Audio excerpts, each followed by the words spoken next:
Assalamualaikum warahmatullahi wabarakatuh. Pemirsa Gapai Kemuliaan yang dirahmati Allah. Apa kabar Anda hari ini? Semoga Anda senantiasa sehat dan selalu berada dalam lindungan Allah Subhanahu wa Ta'ala.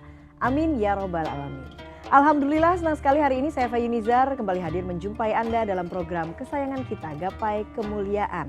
Selama 30 menit ke depan, insya Allah kita akan secara khusus membahas tema tentang tafsir surah Al-Asr. Surah pendek yang hampir setiap muslim dan muslimah hafal ini memiliki beberapa hikmah. Nah, insya Allah kita akan kaji bersama pada pagi hari ini. Dan seperti biasa saya tidak sendiri.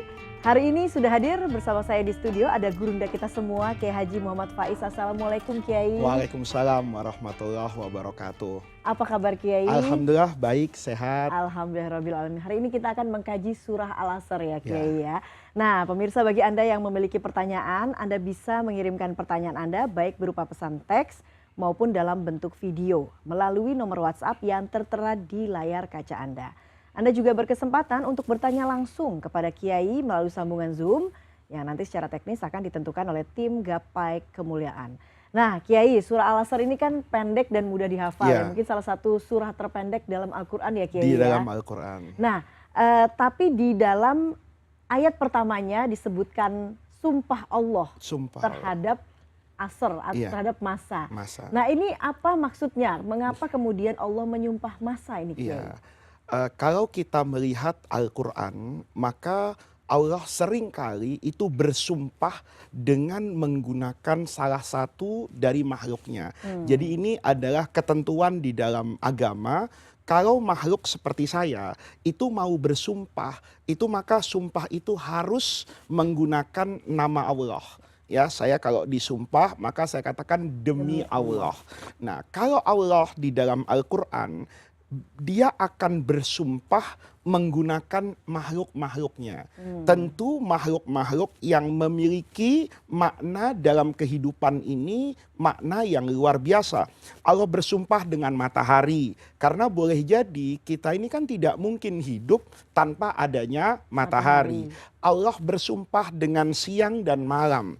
Kita tidak mungkin bisa hidup kalau tidak bertemu dengan siang dan malam. Apa jadinya hidup ini kalau siang terus, dan apa rasanya kalau malam terus? Maka siang dan malam itu menjadi makhluk yang penting di dalam kehidupan umat manusia. Allah gunakan itu untuk bersumpah. Di dalam surah Al-Asr, Allah itu bersumpah dengan Al-Asr.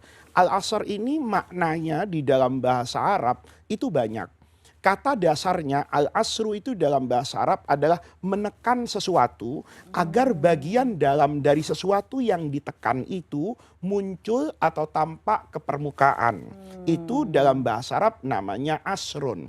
Oleh karena itu Mbak Eva, kalau lagi umroh itu beli minuman jus itu namanya asir. Pakai ain, shot, kemudian dikasih ya dan ro. Asir itu kenapa? Ya karena itu kan sari buah. Sari buah. Ya, buahnya kita blend, atau boleh jadi kalau buahnya keras kayak apel, itu kan boleh jadi kita pukul ke bawah itu ya. Kita tekan ke bawah sampai saripatinya yang berupa air itu keluar. Itu namanya asir. Kalau kita lihat di Amerika, itu ada angin namanya tornado. Dia itu kan seperti putaran dari bawah itu, kemudian akan mengangkat semua yang ada di atas tanah. Nah itu juga tornado itu dalam bahasa Arab, itu dinamakan al-i'sar. Nah oleh karena itu, al-asr di sini dia memiliki waktu. Waktu apa? Waktu ini kan biasanya kita itu akan sering kita gunakanlah waktu, memeras waktu. Sebetulnya kita sedang melakukan begitu banyak usaha, yang usaha itu kita rencanakan akan selesai dalam bilangan waktu tertentu. Orang yang bekerja biasanya itu di pagi hari. Maka waktu sore menjelang maghrib itu dalam bahasa Arab disebut waktu asar. Apa itu waktu asar? Karena orang biasanya menjelang maghrib, menjelang sore itu dia sudah memeras. Memeras itu artinya menghitung. Kalau dia bekerja misalnya seperti supir taksi, maka biasanya keluarnya kan habis subuh itu. Nanti dia mulai asar itu ngelihat targetnya sudah tercapai apa enggak. Kalau Sudah belum mendapatkan sampai target, hasilnya iya, gitu ya, Kiai, ya. biasanya mukanya itu cemas dan khawatir. Tapi kalau hasilnya sudah cukup, itu biasanya wajahnya sudah lebih tenang. Ya. Sama dengan kita kan siaran di CNN misalnya, begitu sudah sore, itu menghitung, wah sudah berapa episode. Iya, iya, Itulah iya, iya. sejatinya makna dari Al-Asr. Sehingga ketika Allah bersumpah wal asri demi masa, Allah ingin memberikan isyarat kepada kita betapa pentingnya setiap orang itu menghitung-hitung waktu yang sudah Allah berikan kepadanya. Sudah digunakan untuk apa? Sejauh mana cita-citanya itu? Apa masih jauh? Apa sudah semakin dekat? Nah, Ya. itu sebetulnya yang Allah inginkan dengan sumpah wal asri yang menjadi ayat pertama dari surah Al-Asr ini. Karena masa ini adalah makhluk yang penting bagi Yang penting. Allah, sehingga manusia harus Iya. menggunakannya sebaik-baiknya begitu ya, Betul. Kiai. Nah, di ayat kedua itu kemudian disebutkan orang yang rugi. Iya. Nah, ini sebetulnya pasti berkaitan ya, Kiai, ya, Iya. dengan ayat pertama. Nah, Iya. ini apa maksudnya, Kiai? Iya. Kaitan ayat kedua dengan ayat Ketika sumpah Allah di ayat berfirman pertama. innal insana lafi khusr. Al-khusran itu bahasa Arabnya itu mengandung makna yang semuanya negatif. Jadi kadang-kadang dalam bahasa Arab itu ada kata dia bisa positif, dia bisa negatif. Contohnya apa? Sakinah.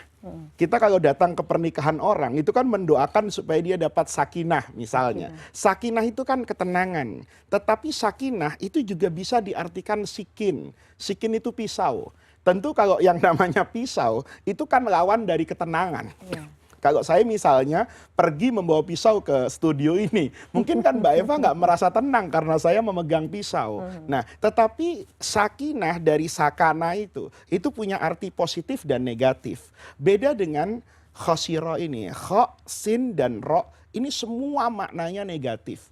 Ketertinggalan, kerugian, ya, keterpurukan, itu semuanya diwakili dengan kata-kata yang disebutkan di dalam Al-Quran, lafi khusr. Iya. Nah, kenapa kok kerugian itu dikaitkan dengan waktu, Mbak Eva? Karena waktu ini merupakan sesuatu yang paling substantif dalam hidup manusia. Dia adalah modal dasar setiap orang dalam hidup ini. Orang boleh kehilangan uang, orang bisa kehilangan ilmu, tetapi kalau dia kehilangan waktu, dia tidak mungkin mengulang itu. Iya. Maka dulu Imam Ghazali itu pernah nanya sama murid-muridnya, murid-muridku apa yang paling jauh? Ya murid-murid mungkin zaman itu menjawab ya negeri Cina guru. Karena dibayangkan jarak dari Irak di masa itu ke Cina itu cukup jauh. Dengan variabel sekian jawaban, Imam Ghazali mengatakan salah semuanya. Yang paling jauh dari kita itu adalah waktu yang baru saja berlalu. Kita tadi sebelum syuting di sini kan bertemu Mbak Eva ya. Mungkin baru 5 menit yang lalu. 5 menit yang pendek itu tidak lagi bisa kita temui. Betul. Nah, makanya dikatakan di dalam Al-Quran, orang yang menyia-nyiakan waktu, orang yang tidak mengerti artinya waktu, maka dia dikatakan innal insana lafi khusr. Nah, dulu waktu saya ngaji surah Al-Asr ini sama guru saya itu cerita gini. Saya masih ingat betul. Kata guru saya, satu ketika di kampung beliau di Mesir itu ada orang itu berjualan es, ya, berjualan es. Maka orang tadi bilang begini nih, teriak-teriak di tengah terik matahari itu, irhamu, wahai umat manusia, orang-orang desa, sayangilah saya. Saya itu siapa? Man, orang, yadhubu ro'sumalihi, yang pokok modalnya itu cair. Dalam artian gini Mbak Eva, kalau kita jualan es, Iya. kalau nggak laku, kan esnya cair. Cair. Lama-lama nggak dingin. Kalau itu terjadi, maka saya merugi. Kata guru saya pertama kali memahami makna terdalam dari surah Al-Asr itu ketika saya belajar makna itu dari pedagang es. Kata pedagang es, kalau modal saya itu mencair habis, maka saya akan rugi. Itulah sejatinya manusia. Dia diberi sama Allah itu kan kesempatan kesempatan hidup. Ada yang 60 tahun, ada yang 70 tahun, ada yang mungkin 100 tahun. Tetapi sepanjang apapun dia melangkah, 1 menit dalam hidupnya, itu sama kan dengan balok es yang mencair. Kalau kemudian dibiarkan umur ini mencair tanpa makna sama sekali, maka dia dikatakan orang yang paling merugi, yang menyia-nyiakan waktu berjalan tanpa dia mampu menggunakan waktu ini untuk sesuatu yang bermanfaat kelak di alam akhirat. Nauzubillahimin dzalik. Jangan Iya. sampai kita termasuk golongan orang-orang yang merugi ya Iya, Kiai ya. iya. Nah di ayat selanjutnya kemudian disebutkan orang-orang yang beruntung Kiai. Iya. Nah kita akan kaji lebih Iya. dalam lagi mengenai ayat selanjutnya, tapi kita akan break terlebih dahulu. Jangan kemana-mana, Gapai Kemuliaan akan segera kembali.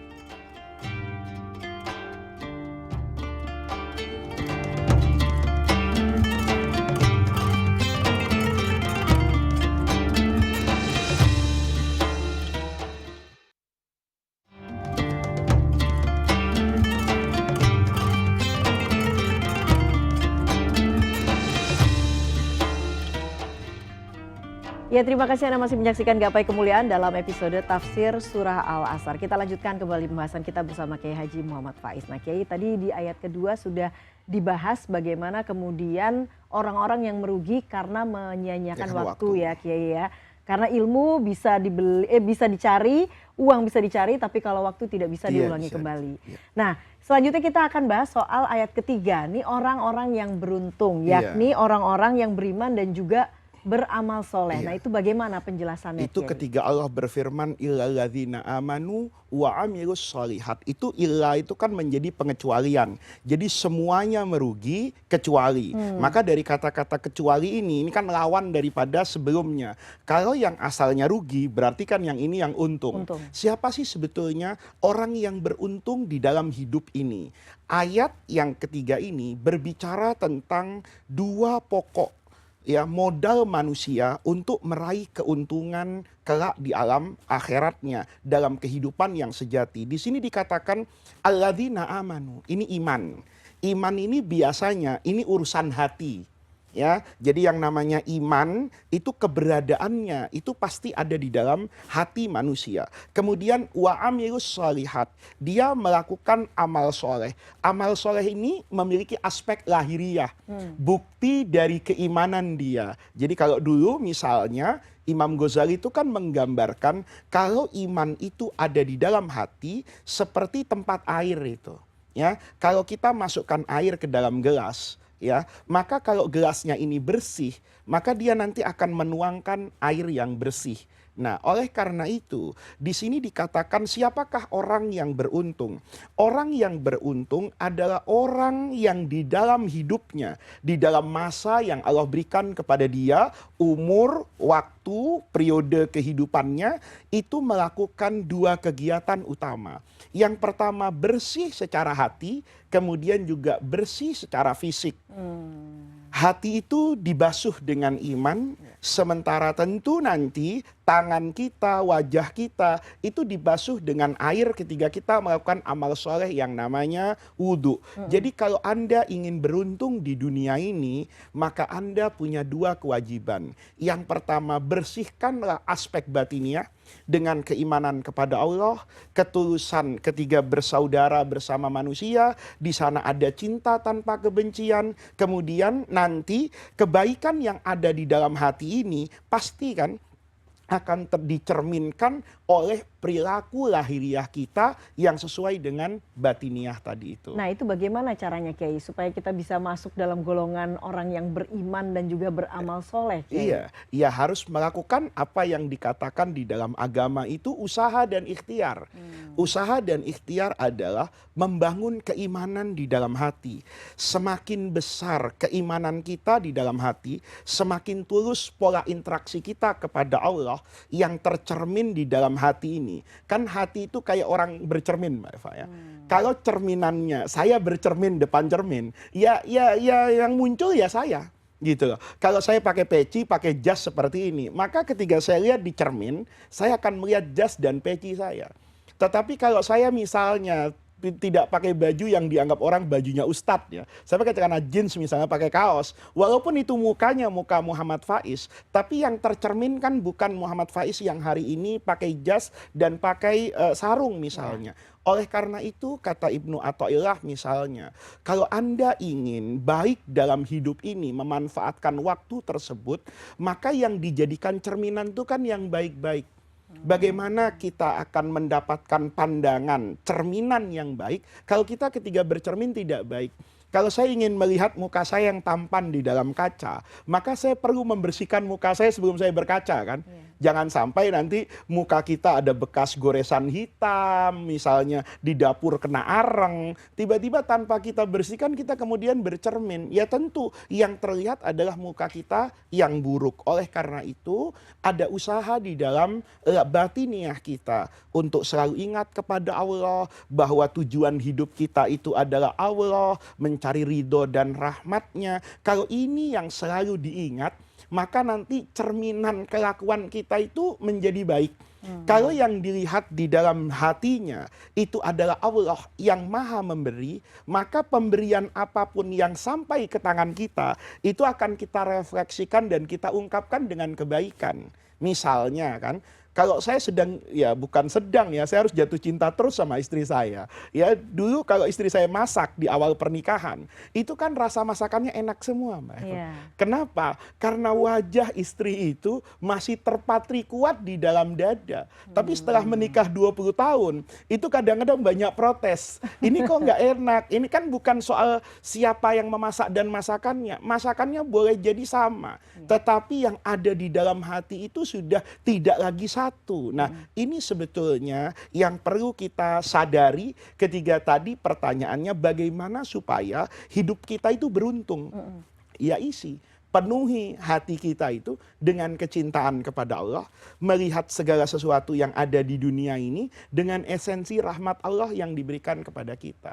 Dan itu upayanya adalah terus memupuk supaya cinta kita kepada Allah itu tidak pernah berkurang begitu ya Kiai ya.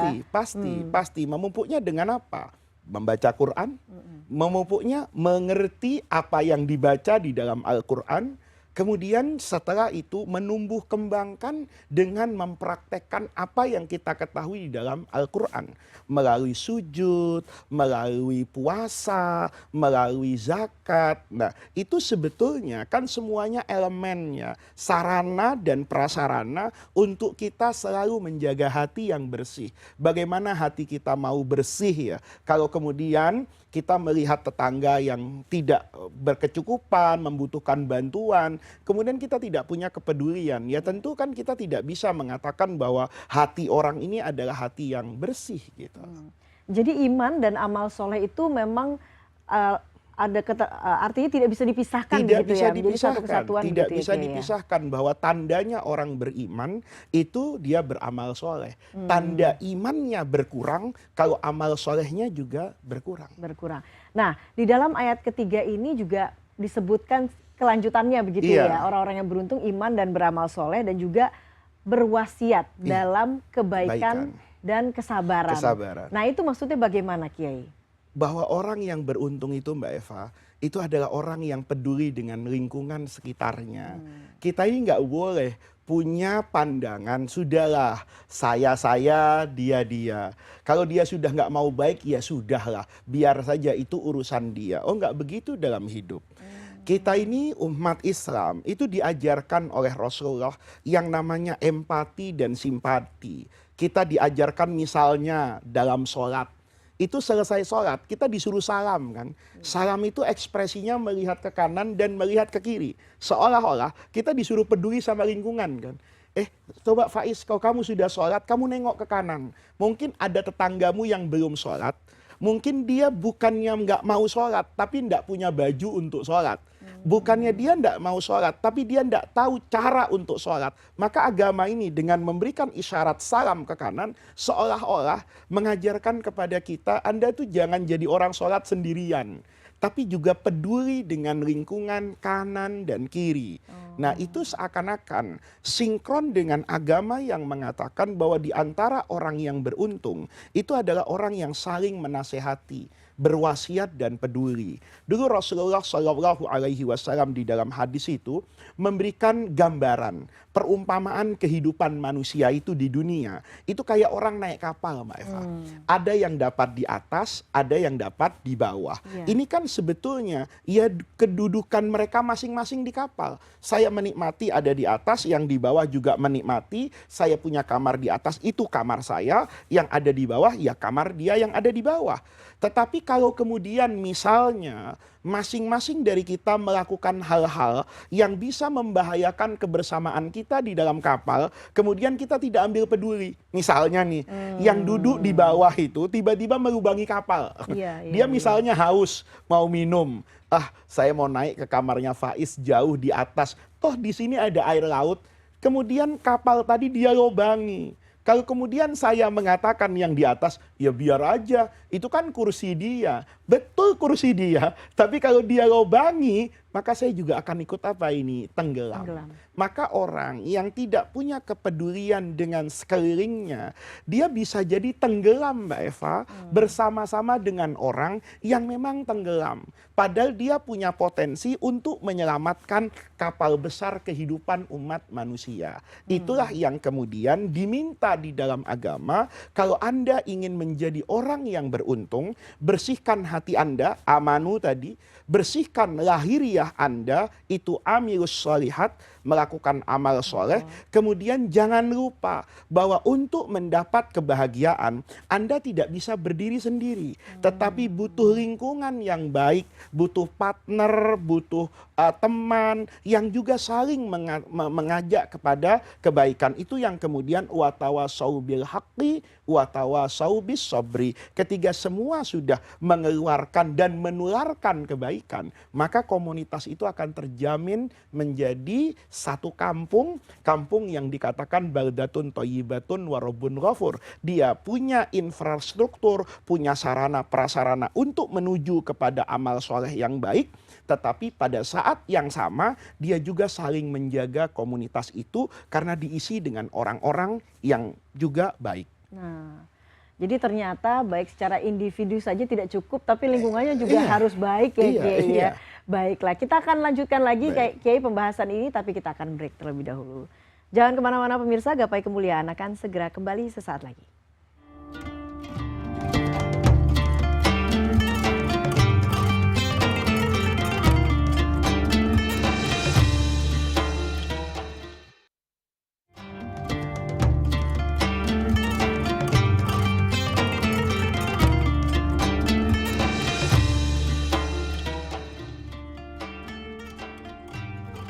Ya, terima kasih Anda masih menyaksikan Gapai Kemuliaan dalam episode Tafsir Surah Al-Asr. Kita lanjutkan kembali pembahasan kita bersama Kiai Haji Muhammad Faiz. Nah, Kiai, kita tadi sudah bedah ayat 1, 2 dan juga ayat 3. Nah, selanjutnya bagaimana kemudian kita bisa memaknai surat Al-Asr dan mengamalkannya dalam kehidupan sehari-hari kita, Kiai? Dulu guru saya waktu saya ngaji itu bilang gini, Mbak Eva. Ketika selesai ya wal asr, itu beliau ceritakan bahwa sahabat Rasulullah itu dulu kalau mau berpisah, itu mereka tidak berpisah kecuali membaca surah Al-Asr. Ini ada hadisnya dalam Mu'jam atau Broni, sekalipun mungkin secara sanad itu tidak termasuk kategori hadis yang sangat sahih, tetapi dalam mazhab ahli sunnah wal jamaah, untuk pekerjaan-pekerjaan yang tidak berkaitan langsung dengan pokok-pokok agama, itu bahkan hadis yang doif pun boleh diamalkan. Jadi dulu sahabat Nabi itu kalau mau berpisah atau mau mengakhiri satu majelis, itu mereka tidak saja membaca Alhamdulillah atau doa kafaratul majelis, tetapi sebagian dari mereka itu mengajak membaca surah Al-Asr ini. Waktu saya ngaji dulu itu, guru saya bilang gini, kenapa sih para sahabat Nabi dan begitu banyak orang soleh ketika mau berpisah itu membaca surah Al-Asr? Seakan-akan mereka itu memberikan peringatan kepada teman-temannya bahwa hidup ini sejatinya adalah waktu. Waktu itu kan kesempatan untuk melakukan sesuatu dan itu pasti ada batasannya. Seperti kita bilang misalnya waktu sholat asar. Itu kan dimulai dari berakhirnya waktu duhur sampai sebelum waktu maghrib.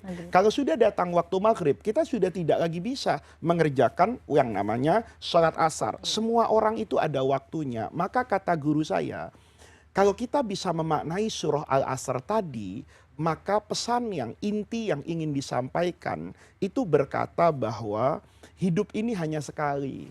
Maka hiduplah yang berarti. Berarti itu dengan apa? Yang tadi, dengan kebersihan hati, dan hati yang bersih itu akan menjadi cerminan buat anggota tubuh kita baik dan bersih seperti hatinya. Nah, kalau sudah bicara hidup sekali dan hidup yang penuh dengan makna, itu saya rasa menjadi kunci kan kebahagiaan hidup manusia itu di akhirat kelak. Karena kalau dia tahu ya bahwa hidup ini cuma sekali dan nanti ada kehidupan yang abadi, maka seolah-olah kehidupan dunia itu kan seperti di mana kita mau bepergian menuju ke arah tertentu, maka semua tempat etapa dalam hidup yang ditandai dengan waktu itu kan menjadi kita mengambil apa ya, kalau kita katakan perbekalan. Ya kayak kita mau pergi jauh nih Mbak Eva, kan nanti di satu tempat kita mungkin beli minuman, beli makanan isi banyak, bensin dulu, isi bensin. ya. Nanti etapa selanjutnya boleh jadi minumannya masih banyak tapi makanannya berkurang. Maka kata guru saya, kalau sudah tahu bahwa hidup ini cuma sekali dan hiduplah bermakna, maka makna hidup ini kan tentu tidak didapat dalam sekali waktu. Bisa jadi ada kenangan di masa kecil ketika saya melihat nenek saya misalnya yang sudah sepuh tapi kemudian melakukan istiqomah beribadah seperti itu, maka saya kemudian menjadikan apa yang saya lihat ketika saya masih kecil itu saya amalkan ketika hidup saya seperti hari ini. Apa yang dilakukan oleh guru saya ketika mendidik saya di usia remaja dulu, mungkin hari ini saya gunakan untuk mendidik anak-anak saya yang pada masa remaja, dan begitu seterusnya. Itulah pesan yang ingin disampaikan oleh surah Al-Asr. Hidup ini cuma sekali, hiduplah bermakna. Hidup ini akan melalui begitu banyak etapa kehidupan, maka ambillah perbekalan yang dibutuhkan pada setiap masa kehidupanmu untuk nanti kau menjadi manusia yang paripurna menjalani jatah hidup yang Allah berikan kepadamu. Dan di dalam surah itu sebetulnya sudah disebutkan ya Kiai ya, siapa saja golongan yang orang-orang yang rugi dan siapa saja juga golongan orang-orang yang beruntung ya Kiai ya. Jadi kita berhak untuk memilih tuh Mbak, menjadi rugi atau menjadi untung. Amin. Baiklah, semoga kita termasuk golongan orang-orang yang beruntung dan bukan orang-orang yang merugi ya Kiai. Baik Kiai, terima kasih untuk ilmu yang diberikan pada hari ini, dan pemirsa, usai sudah jumpa kita kali ini dalam program Gapai Kemuliaan. Semoga kajian kita hari ini membawa manfaat dan menjadi wasilah kita menjadi hamba Allah yang lebih bertakwa. Semoga Allah senantiasa mudahkan kita dalam menuntut ilmu. Saya Eva Yunizar dan Kiai Haji Muhammad Faiz undur diri. Terima kasih atas perhatian Anda. Wabillahi taufik wal hidayah. Wassalamualaikum warahmatullahi wabarakatuh.